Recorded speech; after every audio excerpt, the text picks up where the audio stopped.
నచ్చిన మగోడికి ఇచ్చిన చాలు కాయసీల మగోడు కన్ను పెట్టిన చాలు మనసుల పడ్డ మగోడు మందలగిన పడ్డ చాలు కోరికల పడ్డ మగోడు కొంగు పట్టిన చాలు 60 తులాల బంగారం ఉండేందుకు అందమైన మగోడు కావాలి 20 తులాల బంగారం ఉండేందుకు వెంపైన భర్త కావాలి నిన్ను వదిలిపెట్టి క్షణం కూడా నేను ఉన్నా నువ్వే నాకు భర్తవయ్యా ఓ రాజా రారా కౌగిలి చేరా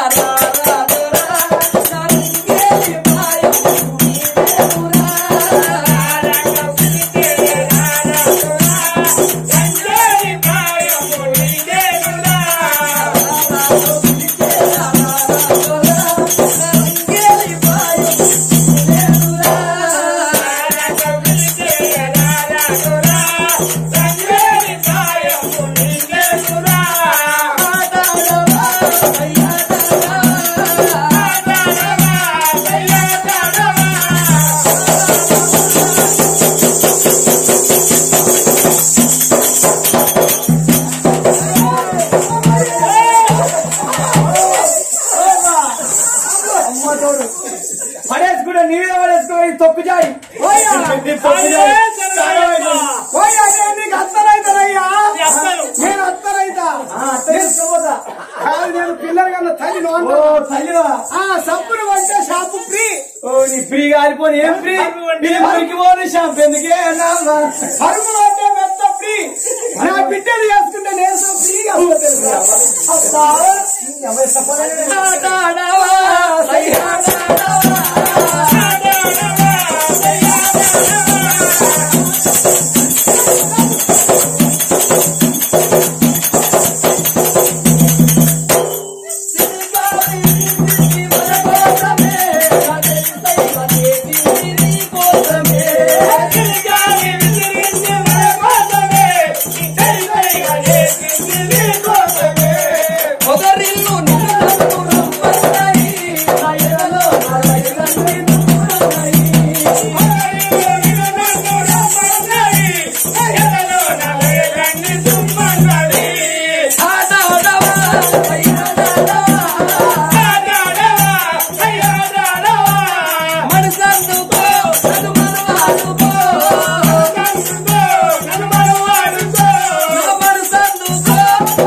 మా ఇంటికి కొంప మొత్తం నీళ్ళు వస్తాయి ఇక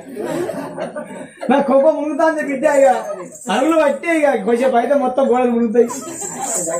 నా బాహుబలి నీకింత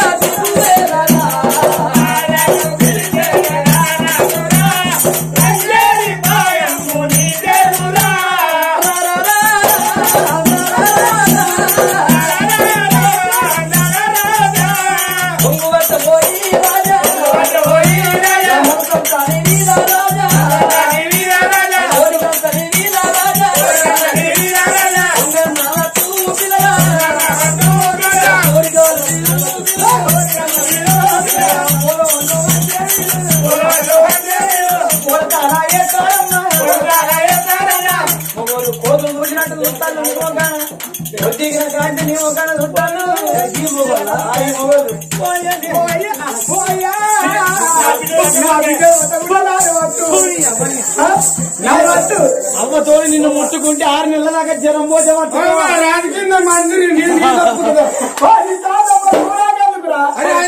మందిర్ని నేను పట్టుకుంటారా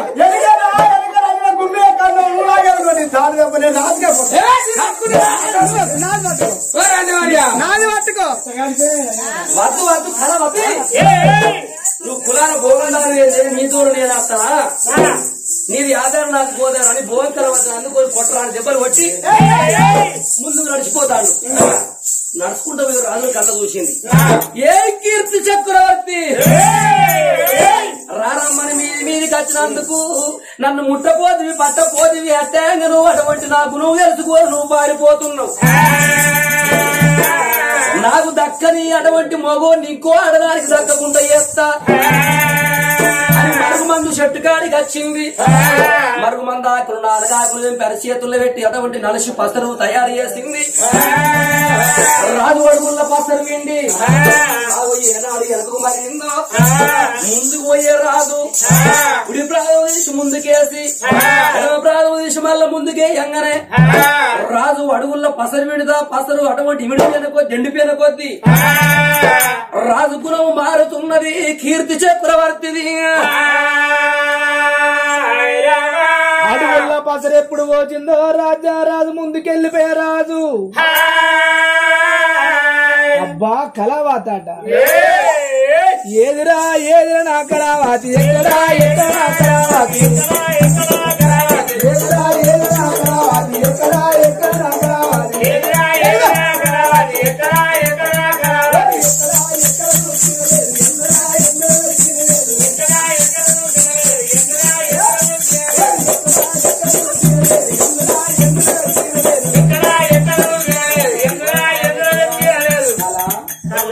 ఏంది ఇవాళ నన్ను కొట్టి తిప్పి దూరం దూరం వెళ్ళిపోయాను ఏంది మళ్ళీ ఎందుకు వచ్చినావు చెప్పు నేను కత్తిరికాడ దానం చేస్తాడు నీ అతోటి మంది బొచ్చడి మంది చూసిన నీ గుణం ఎలాంటిదో చూసిన కళ నేను సో నీ గుణం ఎలాంటిదో నేను సో చూసిన కంటే తెలుసా ఓ కళ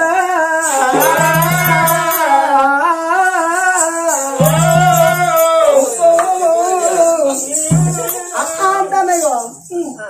అద్దు నీ పేరు కళావతారం నా పేరు కీర్తి చక్రవర్తి మహారాజు ఓ కళ భీమా చెరువు గడ్డ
అరే నేను మొగడినా కడుకోరా నేను కాడిపోరా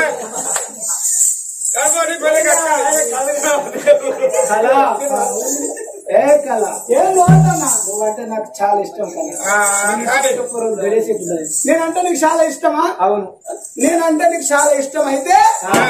నీ రాజదేశం నీ భూచక్రగిరి పట్నం అంతా మొత్తం కలవచ్చు అని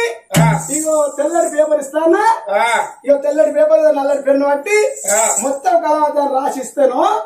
నీ ఎమ్మడి వస్తా, లేకుంటే నీ ఆధారి నాలుగు గోదారికి అంతే ఇవ్వు. అందుకే అంటారా ఆడోళ్ళ మాటలకే అర్థాలే వేరుంటాయి.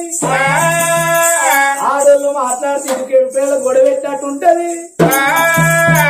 మోకు కలబడుకుని మాట్లాడుతున్నారు గీతకమ్మ దరి పెట్టినట్టు ఉంటది. అమ్మో రాజారాజు చక్రవర్తి మహారాజు కళ్ళ చూసిండు. ఓ కళావతి నాయమ్మను వస్తున్నావు కాబట్టి ఒక్కరోజు కట్టేదాన్ని కాదు. ఎప్పటికి నేను కావాలనుకుంటే నేను ఇంటికి రావాలనుకుంటే రాజ్యం దేశం పడినా కాబట్టి నల్లడి పెన్ను పట్టి తెల్లడి పేపర్ మీద రాజ్యం దేశం ఎండి బంగారం అంతా ఓ కళవద్ద రాయి పక్కన రత్తలు పెట్టి ఓ కళ రావే కళ నా ఏలుకున్న నీ ఏరికి పెడితే నీకు నాకు పెళ్ళైనట్ట అని సుంకరు మళ్ళీ తీసుకొని గుప్పించి గుర్ర వేసుకొని నో ఇళ్ళకి ఎట్లా వస్తున్నాడో ఎట్లా వస్తాడు అల్లల్లనే రాడి అల్లానే రాడి అల్లానే రాడి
వచ్చారు అక్కడ ఆ పిల్లలు కళ్ళ చూసిండ్రమ్మా. ఒక్కడు రంగెవలో ఆడ మనిషి ఉన్నది, ఓ అంగ ఒక్కడు రంగ జంట మనుషులు వచ్చిండ్రు. మా నాన్న ఎనక ఉన్నోళ్ళు వాళ్ళెవలోనే అనుకోని మారుతికి ఇద్దరు అన్న జనుడు తండ్రికి ఎదురుగా వచ్చిండ్రమ్మా. నాన్న రావే నాన్న నన్ను గన్నా తండ్రి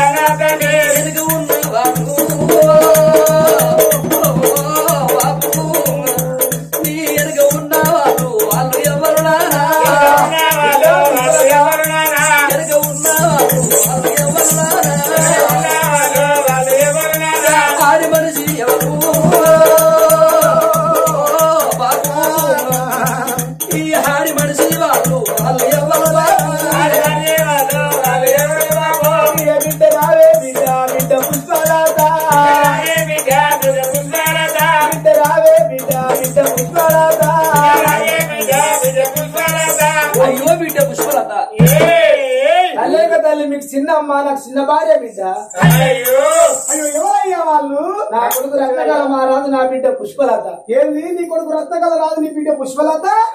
ఇవరకు పెళ్లి అయ్యిందా? నా భార్య నీలవాతి. ఇద్దరు పిల్లగాళ్ళ నాకు 7 ఏళ్ల తర్వాత నా భార్య చచ్చిపోతే 12 ఏళ్ళ పిల్లగాళ్ళ చేసిన. నువ్వు నన్ను అడగలేదు, నీతో చెప్పలేదు. నీ తర్వాత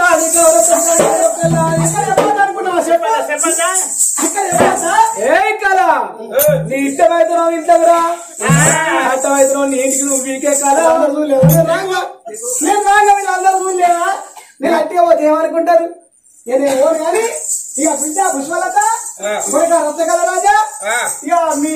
తల్లే ఉన్నదనుకోని, మీ పిల్లల చచ్చిపోయింది అనుకోని బిడ్డ నేనా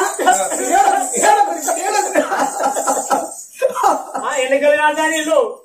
ఎల్లకెళ్ళి కాస్తాయి ఎల్లకెళ్ళి కాస్తాయి ఉన్నది కాదు బిడ్డ ఏడు. నేను లేనా సారా? అయ్యో బాపు, మా తల్లి ప్రాణం పెట్టప్పుడు మమ్మల్ని తీసి నీ చేతులు పెట్టి నాదా మారుల గవాడకు మళ్ళీ పెళ్లి చేసుకోకయ్యా అని నీ చేతులు పెట్టి ఒట్టు సత్యాలు పెట్టి వల్ల అటువంటి మరి ఒట్టు సత్యాలు పెట్టించుకుని మా తల్లి మరణం అయిపోయింది. మరణం అయిపోతే ఇవాళ ఒట్టు చూసి గట్టుకు పెట్టి భోగం దాన్ని పెళ్లి చేసుకున్నావా? భోగం కలవతని తీసుకొచ్చిన బిడ్డలారా మీకు తల్లికి తల్లి మీ చిన్నమ్మ అంటారు, చిన్నమ్మ అంటారు బాపు అని ఇద్దరు పిల్లలు ఎడవంగా బందుకే ఉన్నది భోగమ కలవతి ఎడవకుండ్రి బిడ్డలారని కళ్ళ నీళ్లు తుడిచి దగ్గర తీసుకొని ఇద్దరు పిల్లలకు మాత్రం అనగానేమి బిడ్డలారా అన్నవు తిందు రారి అంటాంది. అన్నవు తిందు రారి బిడ్డలారా అని అప్పటికప్పుడు ఆడవిల్ల స్నానం పోతా రావే నా బిడ్డ, ఎంతైనా ఆడవిల్లకు మరి అటువంటి తల గుంజుతుంది బిడ్డ, నీకు స్నానం పోతానని అప్పటికప్పుడు బిడ్డ పుష్పలతకు తానం పోతుంది. కడుపులో పుట్టిన బిడ్డ లెక్కన అటువంటి తల్లి బిడ్డకి ఎట్లా స్నానం పోతుందో అదే ప్రకారంగా కలవతి ఆ బిడ్డకు స్నానం పోతుంది. తలతానం పోసుకుంటా తలగోళ్ళ కొట్టినట్టు వేసి అగలాడి అలా చూసినవా భోగమ కలవది కడుపుల కత్తులు పెట్టుకొని నోట్ల బిల్లాలు పెట్టుకొని కొడుక రత్న గల్ల రాజా అన్నవు తిందు రమ్మని ఇద్దరు పిల్లలకు అన్నవు తిన పెడతాంది. అప్పుడు మరుగు మందుల పట్టుకోడు మచ్చు మందుల పడ్డ కీర్తి చక్రవర్తి బామా నా పిల్లలు పైలవని కచ్చిరి కాడికి వెళ్ళిపోయి రాజ్యం వెళుతాడమ్మ. కొడక రత్నకల్ల రాజ బిడ్డ పుష్పలత రారి బిడ్డల రాని ఇద్దరు పిల్లలు తీసుకొని ఇంట్లోకి వచ్చింది రావా. భవనాల గచ్చ వరకు ఏడు చూసినటువంటి చిన్న చిన్న గదులు కనబడతాయి. అయ్యో కొడుకు రత్నకల్ల రాజా చిన్న చిన్న గదులు కనబడతాయి. గదియం గది అదే గది ఇదే మేడ అదే మేడ కొడక అంటే ఆ కొడుకు రత్నకల్ల రాజు అంటాడు, చిన్నమ్మ అది అవసరం మేడ, ఇది పావురాల మేడ, అది అటువంటి ఒక శిలికల మేడ, ఇది కోయిల మేడ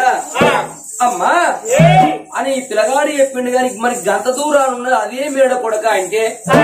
అది చీకటి పంది కదా చిన్నమ్మ. ఈ మా పట్నంలో మా ఊళ్ళో ఎవరైనా తప్పు చేసిన వాళ్ళు ఉంటే అటువంటి తప్పు చేసిన వాళ్ళు తీసుకుపోయి ఆ చీకటి పంది కలలో తోలి మరి తలుపులు పెట్టి తాళం వేసి అటువంటి చీకటి పంది కనాది అని చిన్నమ్మ చెప్పే వరకు బిడ్డలార లోపల పోయి చూద్దాం రారి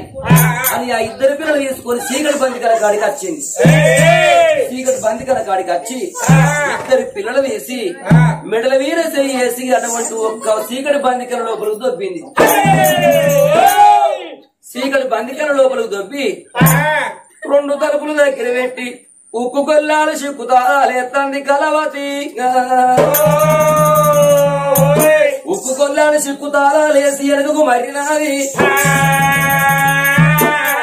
ఇక వాళ్ళు సావురి పోరగాళ్ళు కూడా సావురి బతుకురి అనుకుని దాని 3 అడుగులు ఇంటికి వచ్చింది. ఆ చీకటి బందికలలో ఉన్న కొడుకు రత్నకల్ల రాజు ఆ బిడ్డ పుష్పలత. అయ్యో అన్నా నాకు ఆకలిగుతుంది అన్నా, మన బాబు కీర్తి చక్రవర్తి రాజు చిన్నమ్మ అటువంటి బిడ్డలారా మీకు చిన్నమ్మని తీసుకొచ్చిన అవ్వెనుక ఊళ్ళో మీకు స్నానం పోతుంది, బట్టలు పెడుతుంది, మీకు అన్నం వండి పెడుతుంది బిడ్డలారా అని చెప్పి మన బాబు చెప్పి కచ్చరి కాడికి వేయండి.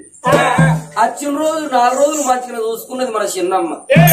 ఇవాళ చీకటి బందికెళ్ళలో ఉక్కుకోళ్ళ సిక్కుతాలో లేచింది. నాకు ఆకలి ఆకలైతే ఉంది అన్నా ఓ అన్నో నాన్న నాకు ఆకలైతే ఉందన్నా ఓ అన్నో నాన్న కడుపుల పేరు అన్నా పేగులు రవట్టన్నా మనలాగన్నా తల్లి తల్లి లేకపాయన్నా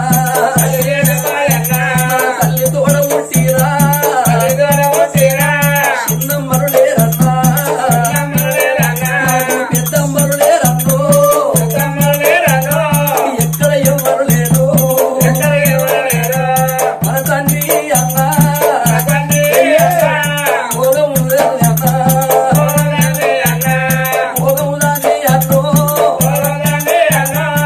ఇదిగా చెడే అన్నా భోగము ఎయ్యబట్టి బందిగార పాలన్నా మన వైద్యులే అన్నో ఇప్పుడు మన తల్లన్నా మన తల్లి ఉంటేనే ఓ అన్నో నాన్న ఇప్పుడు మన తల్లి మన బిడ్డ మనకి ఈ బాధ ఉండబో అన్న నా కడుపులో పేరులు ముందు తాను ఆకలైతుంది అది అన్న మీద వడి వల తీరు తండ్రి చీకటి మంది గెలవ నా బిడ్డ పుష్పరాత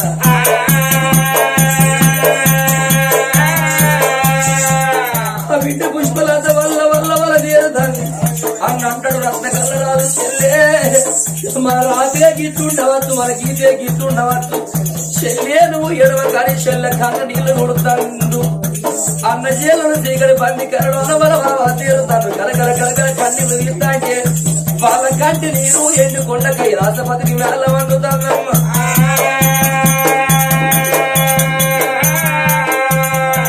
అప్పుడు ఎండుకొండ కైలాసపతి కళ్ళు చూశాడని అటువంటి ఆనాడు నా వరాన పుట్టినోరు నా వరపుత్రులు వాళ్ళ తల్లిదండ్రులు పోతే వాళ్ళ తండ్రి భోగదాన్ని ఎడమంటూ ఉంచుకున్నాడు భోగం చీకటి బంది కదా పాలు చేసింది అని ఒక్కసారి పోరడు బండారు తీసి అటువంటి భూచక్ర నగరంలో కొడితే పట్ట వాటిల్ని ఎడలేని కుంభ వర్షం కురుస్తా ఉన్నది కుంభ వర్షం కురుస్తా అంటే పట్ట వాటిల్ని వాళ్ళ ఇంటిలోనే ఉన్న అటువంటి ఇంటి మీద గూనె పెంకలల్లా వాళ్ళు ఉన్న ఇంటి మీద గూనె పెంకలల్లా 12 సిరుసుల ప్రతాప నాగన్న 101 గుడ్డు పెట్టింది 101 గుడ్డు పెట్టి అది మేకలకు వెళ్ళిపోయిన తర్వాత వెడలేని వర్షం పడతాంది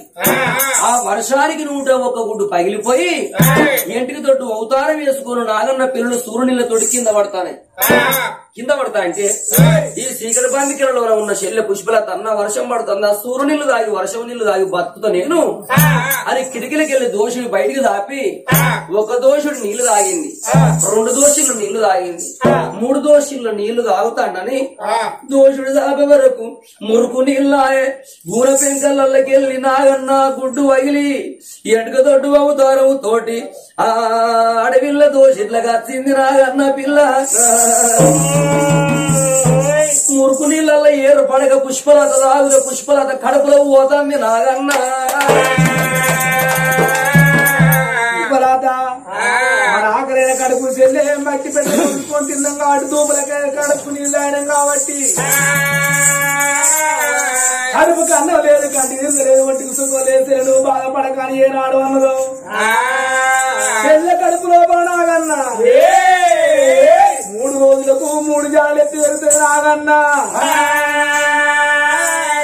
7 రోజులకు 7 జాడలు ఎత్తి పెరుగుతుంది నాగన్నా ఆ బిడ్డ పుష్పరాత కడుపు లోపల ఆ రెక్కలు సన్నమైన కంచె పొక్కలు తేలినట్టు ఏ కులకులలో పొట్టి ఏర్పడుతున్నదో ఇద్దరు పిల్లలు బంధుకల ఏనాడు వండుకున్నారు కళావతి ఏమనుకున్నది పూరగల్ల కన్నం పెట్టలే నేను వేరే బంధుకల్ని చేసిన వాళ్ళు వచ్చిందా బక్కిందా అని కళావతి ధరాదారు బంధుకల బయటకొచ్చి 2 తలుపులు తిప్పుతున్నది తలుపులు ఎప్పుడు తీసిందో చిన్నమ్మ ఇద్దరు పిల్లలు వేసుడికి వస్తాండ్రు అబ్బో ఈ పూరగాలు వచ్చి రాకుంటే అన్నయ్యలు 5 మొగలైందా అని 2 తలుపుల దగ్గర పెట్టి భర్త వచ్చే తవ్వ చూస్తున్నది అమ్మవారి కళావతి రాజు కీర్చక్ర చక్రవర్తి మహారాజు లోగిళ్ళ బయటికి వెళ్ళిపోయాను నచ్చరా అని లోగిళ్ళకు వచ్చే వచ్చే పండుగ రాజన్న ఏమి పండుగ రాజన్న ఏమి పండుగ రాజన్న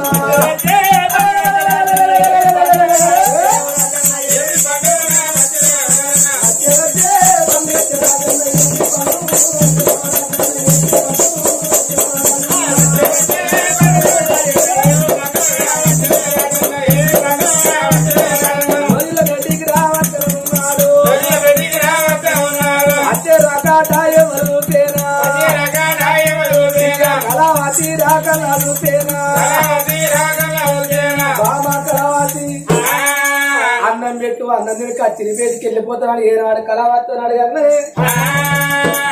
ఓ నీ అన్నం సున్నం గాను నీ ఎవరంటే నన్ను వండి చెప్పు ఏంటి అన్నం తిని కచ్చిరి పేరుకి వెళ్ళిపోవాలి కచ్చిరి ఊరు కాదు కానీ నీ కొడుకును నీ బిడ్డను సాగిపోతే చేస్తాను పేరు వచ్చిందా వాళ్ళు అన్నయ్యలు పోయి ఆరు మొగలు అయ్యారు ఆ నలుగురింటే 4 లోకాలు విన్నట్టు మన ఆయన చెప్పు కళావతి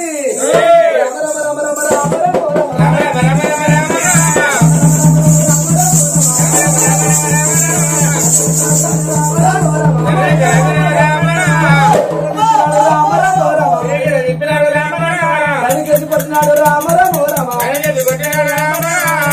ముండావే రామ రమో రమ వాడుగా ముండావు రామ రమో రమ పద్మాది ముండవమ్మ రామ రమో రమ నా కొడుకు దేవుడు నా బిడ్డ దేవత నా పిల్లల గురించి నాకు కలవతని నాడు మారు మారు కొట్టగానే నన్ను కొట్టగాని నీ కొడుకు దేవుడు నీ బిడ్డ దేవుడు అంటాను కదా ఆ పోయి చూడు చూడకప్పుడు నీకు ఏర్పడితే పోయావు బందికలని ఇద్దరు పిల్లలు నా మాట వద్దవైతే వచ్చేసినాక నీ చేతుల కడుగుతో నాదా నీ కాలకడ ప్రాంతీయం అని ఏనాడు చెప్పాను నిజమా బద్దవా అని రాముడా రామన్న రాఘవా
ఎందుకే నీ బతుకుంది ఎందుకే బండి రాలడుకుని బాగా సాగు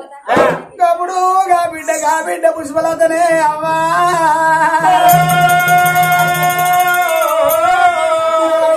ఏనుగంత బాధమైంది నా ఏలు మీద పెట్టి నన్ను ఎలలేని దెబ్బలు కొడుతున్నావా నాయనో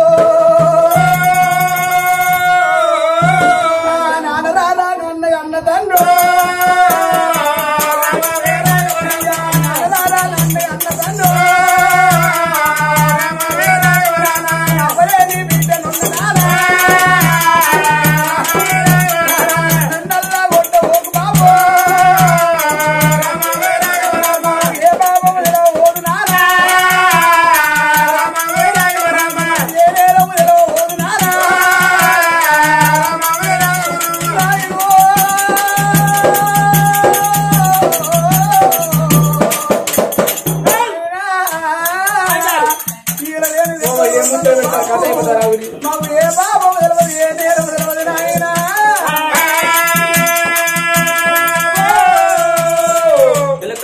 దెబ్బలు కొడుతుంట బిడ్డ పుష్పలత బాపు మమ్మల్ని కొట్టకురా ఈ కాళ్ళు మొక్కుతా బాపు నన్ను కొట్టకు గాని మా ఊంటి అటువంటి మా ఊంటే మమ్మల్ని గిట్ల కొడదువా మేము ఎవరింటికి పోతాం బాపు మాకు ఏ తప్పు తెలియదు నాన్న అన్నయ్యలో పోయి ఆల మొగలు అయ్యారని పెళ్లి దెబ్బలు కొడతాను లంజే అంటాను లమ్మిడి అంటాను ఆడదానికి అటువంటి కన్న తండ్రి ఒక్కసారి లంజయాని అంటే చూడబుట్టిన అన్నే గాని తమ్ముడే గాని కట్ల కాకుండా కన్న తండ్రి గాని ఒక్కసారి లంజే అంటే రాళ్ళు కట్టుకుని బాయల దూరికి సత్తునాయ చెట్టు కన్నా ఉరిపెట్టుకుని సత్తునాన్న ఇజ్జత అనిపిస్తుంది కానీ చేసుకున్నోడి చేతులు అటువంటి మరి ఎన్ని మాటలు పడ్డా చేసుకున్నోడి చేతులు ఎన్ని దెబ్బలు పడ్డా కోసి కుప్పలు పెట్టి పంపత్రి బండ మీద పాలని పంచిన ఆడదానికి తప్పనిపోయేది బాపు మమ్మల కొట్టకు నీకు దండం పెడతాడు గిద ఊరికి వచ్చి తండ్రి కాళ్ళ మీద పడ్డది బిడ్డు కాళ్ళ మీద పడ్డప్పుడు వీళ్ళని చంపుతా అని కటకము లేపిండు కన్న తండ్రి ఇక మాత్రం ఆడి చూసినవా బోమ కలవని నువ్వు నిషేధ వాళ్ళ ప్రాణం తీస్తే ఆ పాపం నా పొట్ట పట్టుకొని పీడించి నాకు పిల్లలు కలగరయ్యా అద్దు వాళ్ళను నువ్వు చంపితే ఆ పాపం నా పొట్ట పట్టుకొని పీడిస్తే నా పోరగాలు గుట్టకుండా అవుతారు నేను ఆడవాడిని ఈడవాడిని కందామని హాస్పిటల్ లలిత మేడం ఒక్క తల్లి పిల్లలు ఏడుగురు కెట్టుకోలో గెలిపించి వాళ్ళను కనకలమ్మ పండుగ తీసుకుపోయి కరకర గొంతులు పోయి కంటే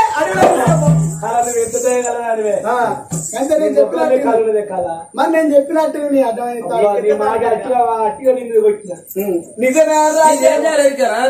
కుక్కల కుమార్ కాదు పెళ్లి తీసుకుపోయి కాకకు